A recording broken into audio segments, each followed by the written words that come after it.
Bismillahirrahmanirrahim. Assalamualaikum warahmatullahi wabarakatuh. Alhamdulillahi Rabbil Alamin. Segala puji hanya milik Allah, Tuhan semesta alam.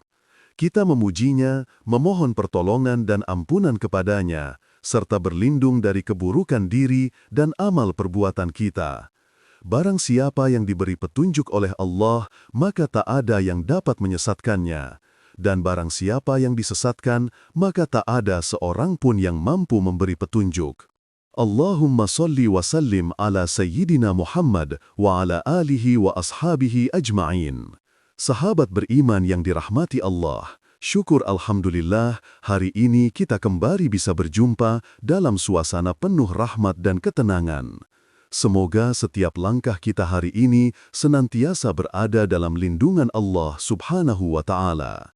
Saya berdoa, semoga engkau yang sedang menonton video ini selalu diberikan kesehatan, dilapangkan rezekinya, diampuni segala dosa-dosanya, dan diberi umur yang panjang penuh berkah. Amin ya Rabbal Alamin.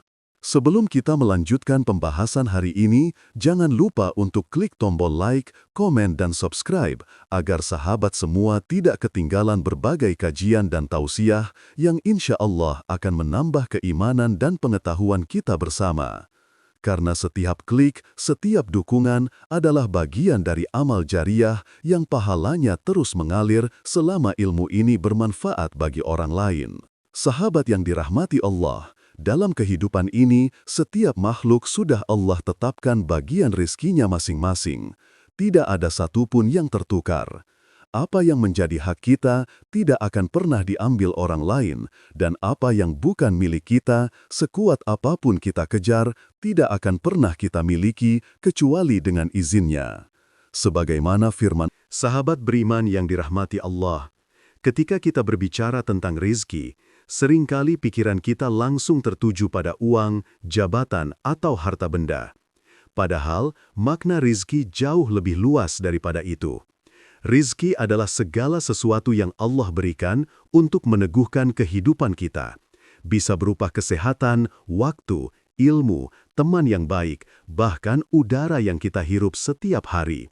Semua itu adalah rizki, hanya saja kita sering lupa mensyukurinya. Allah Subhanahu wa Ta'ala berfirman dalam surah Ibrahim ayat 7. La in syakartum la azidannakum wa la in kafartum inna azabi lasyadid.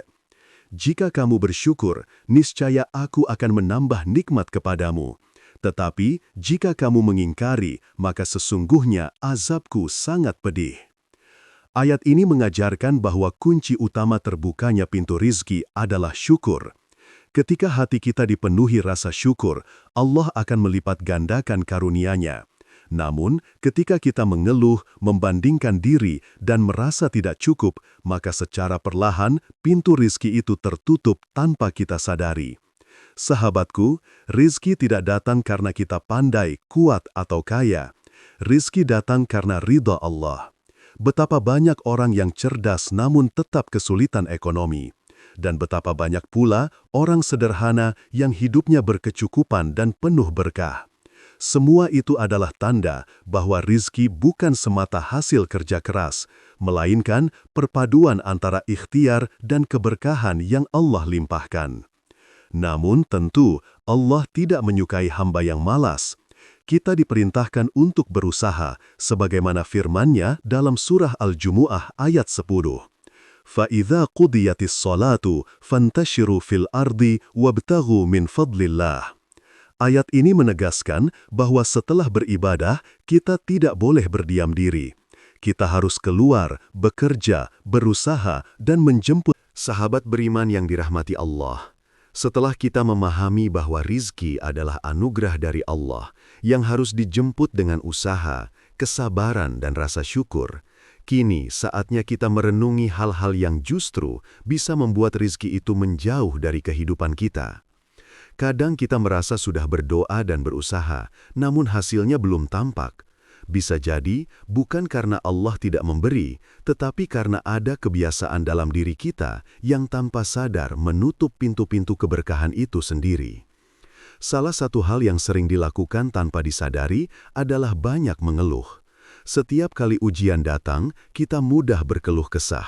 Padahal, setiap keluhan adalah tanda bahwa kita tidak sepenuhnya ridha terhadap ketetapan Allah. Mengeluh membuat hati menjadi sempit, mata tertutup dari nikmat yang masih banyak, dan lidah kering dari ucapan syukur. Rasulullah Shallallahu Alaihi Wasallam mengajarkan bahwa orang yang paling dicintai Allah adalah mereka yang pandai bersyukur dalam segala keadaan. Saat kita belajar bersyukur, bukan hanya nikmat yang bertambah, tetapi hati pun menjadi tenang dan rizki datang dengan cara yang tak terduga. Selain itu, kebiasaan bersikap materialistis juga menjadi penghalang besar dalam urusan rizki. Ketika seseorang menilai segalanya dari uang, ia akan kehilangan makna kehidupan yang sejati. Ia akan mudah memandang rendah orang lain dan hatinya terikat pada dunia. Padahal, Allah tidak menilai hambanya dari seberapa besar hartanya, melainkan dari seberapa tulus imannya. Saat seseorang menjadikan harta sebagai ukuran kehormatan, maka harta itu justru bisa menjadi sebab sempitnya hidup. Ada pula mereka yang tidak memperhatikan sumber rizkinya. Mereka makan dari hasil yang haram, meski terlihat manis di awal, tapi sesungguhnya menutup jalan keberkahan. Makanan yang berasal dari harta haram akan menumbuhkan jiwa yang keras dan hati yang sulit menerima kebenaran. Rasulullah Shallallahu Alaihi Wasallam bersabda, setiap daging yang tumbuh dari yang haram, maka neraka lebih pantas baginya. Betapa menakutkan bila apa yang kita konsumsi menjadi penghalang doa kita untuk dikabulkan. Sahabat beriman yang insya Allah selalu dalam rahmat dan perlindungan Allah. Dari perjalanan panjang pembahasan kita kali ini, kita belajar bahwa rejeki bukan hanya tentang uang, pekerjaan, atau harta benda. Rejeki adalah segala sesuatu yang membuat hati kita tenang, hidup kita bermanfaat, dan jiwa kita semakin dekat dengan Sang Pencipta. Kadang Allah menahan sebagian rejeki dunia untuk melimpahkan rejeki akhirat, dan kadang pula Allah menunda agar kita belajar sabar dan bersyukur. Rejeki tidak selalu datang dalam bentuk yang kita minta, tapi selalu datang dalam bentuk yang kita butuhkan. Ketika kita memohon kelapangan harta, Allah mungkin memberi kesehatan. Saat kita memohon kekuatan, Allah mungkin memberi ujian agar kita tumbuh tangguh. Maka, jangan pernah berburuk sangka terhadap takdir, karena di balik setiap ketetapannya selalu ada kasih sayang yang luar biasa. Allah berfirman dalam Al-Quran Surah Ibrahim ayat 7, "Wa id ta'adzana rabbukum la in syakartum la azidannakum, wa la in kafartum inna azabi lasyadidun." Ayat ini menjadi kunci bagi siapapun yang ingin hidupnya penuh keberkahan. Syukur bukan hanya ucapan di bibir, tapi juga sikap dalam hati dan tindakan nyata dalam kehidupan. Ketika kita bersyukur, Allah tidak hanya menambah rejeki, tapi juga menambah ketenangan, cinta, dan keberkahan dalam setiap langkah. Sahabatku, marilah kita belajar untuk tidak hanya mengejar rejeki, tetapi juga menjaga cara kita menjemputnya. Mari luruskan niat, bersihkan hati, dan perbaiki amal. Jadikan doa dan usaha berjalan beriringan, karena Allah tidak akan pernah menelantarkan hambanya yang berusaha dengan iman. Dan jika saat ini kita merasa rejeki masih sempit, janganlah berputus asa. Teruslah berdoa, teruslah berbuat baik, dan teruslah berprasangka baik kepada Allah. Karena bisa jadi, pintu rejeki itu sudah